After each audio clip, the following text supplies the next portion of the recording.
الحمد للہ وحدہ والصلاة والسلام علی من لا نبی بعدہ وبعد۔ محترم سامعین و ناظرین، آج کی اس مجلس میں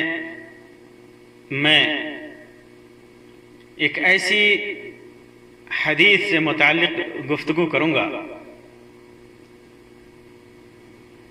جس کے اندر قیامت تک آنے والی امت مسلمہ کے حالات کا ذکر ہے۔ امت مسلمہ کی کیا حالت ہوگی،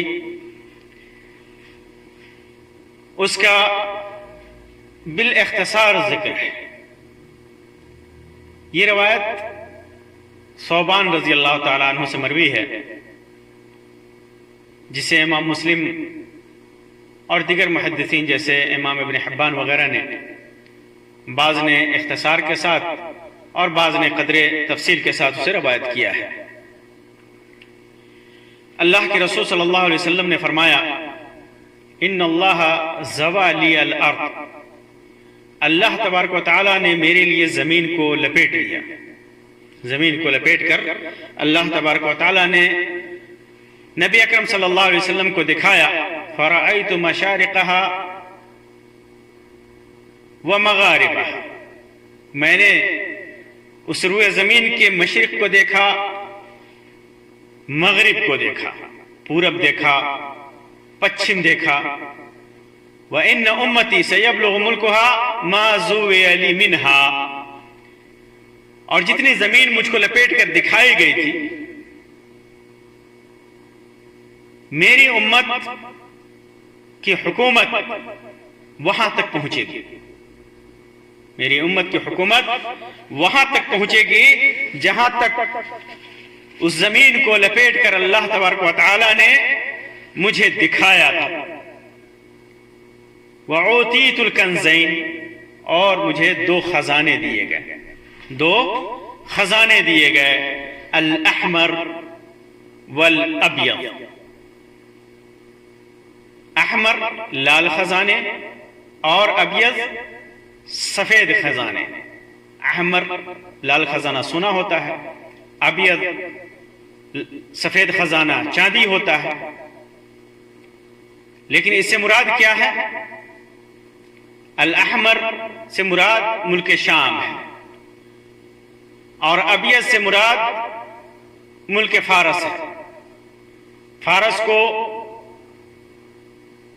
ابیض اس لیے کہا گیا کہ ان کا رنگ سفید ہوتا ہے، اور ان کی جو اس وقت دولت تھی، عام دولت، وہ چاندی کی تھی۔ چاندی ان کی اہم اور بنیادی دولت تھی، اور اہل شام عام طور پر ان کا رنگ سرخ ہوتا ہے، سرخی مائل، اور ان کی دولت اس وقت عام طور پہ سونے کی ہوتی تھی، سونے کی شکل میں ان کی دولت ہوتی تھی، بنیادی دولت۔ تو اس وجہ سے اللہ کے رسول صلی اللہ علیہ وسلم نے فرمایا، وَعُوتِيتُ الْكَنْزَيْنِ الْأَحْمَرِ وَالْأَبْيَضِ، اللہ تبارک و تعالیٰ نے مجھے دو خزانے دیے، احمر اور ابیض، یعنی میری حکومت دی۔ میری امت کے لوگ حکومت کریں گے ملک فارس پر بھی اور ملک شام پر بھی۔ ملک شام پر بھی میری حکومت ہوگی، اسلام کی حکومت ہوگی، اور فارس پر بھی اسلام کی حکومت ہوگی۔ پھر اللہ کے رسول صلی اللہ علیہ وسلم نے ارشاد فرمایا، وَإِنِّي سَأَلْتُ رَبِّي لِأُمَّتِي أَلَّا يُهْلِكَهَا بِسَنَةٍ عَامَّةٍ، میں نے اپنے رب سے اپنی امت کے لیے دعا کیا، اپنے رب سے اپنی امت کے لیے دعا کیا کہ میری امت کو اللہ تبارک و تعالی عام قحط سالی سے ہلاک نہ کرے، عام قحط سالی سے، بھوک سے ہلاک نہ کرے پوری امت کو۔ وَأَلَّا يُسَلِّطَ عَلَيْهِمْ عَدُوًّا مِنْ سِوَىٰ أَنفُسِهِمْ فَيَسْتَبِيحَ بَيْضَتَهُمْ، اور یہ بھی سوال کیا کہ ان کے اوپر ان کے علاوہ کوئی دشمن مسلط نہ کرے جو ان کے تمام کے خون کو حلال کر دے، تمام کے تمام لوگوں کو قتل کر دے۔ تو ایسی جب دعا کیا تو اللہ تبارک و تعالیٰ نے فرمایا وَإِنَّ رَبِّ قَالَ، اللہ کے رسول صلی اللہ علیہ وسلم فرماتے کہ میرے رب نے کہا یا محمد انی اذا قضیت قضاء فإنه لا يرد، اے محمد جب میرا کوئی فیصلہ ہو جاتا ہے، جب میں کسی چیز کا فیصلہ کر دیتا ہوں تو پھر اسے لوٹایا نہیں جاتا۔ اللہ کا فیصلہ رد نہیں کیا جا سکتا، اللہ کا فیصلہ رد نہیں کیا جا سکتا۔ اللہ تعالیٰ ایک جگہ فرماتا ہے لا يبدل ما يبدل القول لدي، باتیں میرے نزدیک بدلی نہیں جاتی۔ جو فیصلہ اللہ کا ہو جاتا ہے اللہ تبارک و تعالیٰ اس فیصلے کو پھر دوبارہ رد نہیں کرتا۔ وَإِنِّي أَعْطَيْتُكَ لِأُمَّتِكَ أَلَّا أُهْلِكَهُمْ بِسَنَةٍ عَامَّةٍ، میں نے تمہاری ایک اس دعا کو قبول کر لیا تیری امت کے حق میں، تیری امت کے حق میں، جو تو نے اپنی امت کے حق میں جو دعا کی تھی اس دعا کو میں نے قبول کر لیا، اور وہ دعا ہے کہ میں انہیں عام قحط سالی سے ہلاک نہیں کروں گا، یعنی عام قحط سالی سے پوری امت کو تباہ و برباد نہیں کروں گا۔ اس کا مطلب یہ نہیں ہے کہ لوگ بھوکے نہیں مریں گے یا کہ بعض علاقوں میں قحط سالی نہیں آئے گی۔ بہت سارے علاقوں میں ہم دیکھتے ہیں افریقہ وغیرہ میں لوگ بھوکے مرتے ہیں، قحط سالی بھی آتی ہے، غریب مسکین بھی پائے جاتے ہیں۔ تو اس کا مطلب یہ نہیں ہے، مطلب یہ ہے کہ عام قحط سالی کے ذریعے پوری کی پوری امت ہی ہلاک کر دی جائے، ختم کر دی جائے، ایسا نہیں ہوگا، ایسا نہیں ہو سکتا اور ایسا نہیں ہوتا ہے، کیونکہ یہ سنت سے ثابت ہے، اللہ کا فیصلہ ہے، اللہ نے اس کو قبول کیا ہے کہ پوری امت کو اللہ تبارک و تعالیٰ اس ذریعے سے ہلاک نہیں کرے گا۔ تو اس طریقے سے اللہ تبارک و تعالیٰ اس امت کے تمام افراد کو ہلاک نہیں کرتا۔ اسی طرح اللہ تبارک و تعالیٰ نے فرمایا وَأَلَّا أُسَلِّطَ عَلَيْهِمْ عَدُوًّا مِّن سِوَىٰ أَنفُسِهِمْ، میں ان کے اوپر ان کے علاوہ، مسلمانوں کے علاوہ کوئی بھی دشمن مسلط نہیں کروں گا جو یستبیح بیضتہم، جو ان کے پورے کمیونٹی پر، ان کی حکومت پر، ان کی دعوت کے ٹھکانے پر مکمل طور سے تسلط جما لے اور سب کو قتل کرے، پورے معاشرے کو، پوری حکومت کو، پوری امت کو۔ ایسا دشمن اللہ تبارک و تعالیٰ فرماتا ہے کہ میں مسلط نہیں کروں گا جو سب کو ہلاک کر دے، سب کو قتل کر دے۔ وَلَوْ اجْتَمَعَ عَلَيْهِمْ مِنْ أَقْطَارِهَا، اگرچہ پوری دنیا سے وہ لوگ اکٹھے ہو کر کے ان پر حملہ کریں، یا فرمایا من بین اقطارها، دنیا کے گوشے سے آ کر کے امت پر حملہ کریں، تو اللہ تبارک و تعالیٰ ایسا نہیں ہونے دے گا، امت کو ختم نہیں کرے گا، پوری کی پوری امت ختم ہو جائے ان کے حملے سے، ایسا نہیں ہوگا۔ یہ دعا اللہ تبارک و تعالیٰ نے قبول کیا۔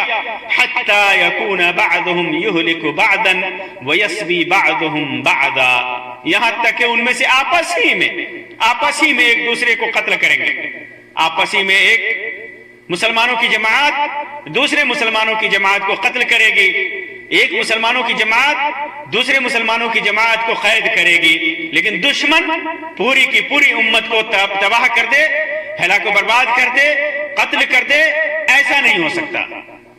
امت ہی آپس میں ایک دوسرے سے لڑے گی اور ایک دوسرے کو قتل کرے گی۔ ایسا ہو سکتا ہے کہ کسی علاقے اور کسی ملک پر کافر کا تسلط ہو، ایسا ہو سکتا ہے، لیکن سب کو وہ قتل کرے، ایسا نہیں ہو سکتا۔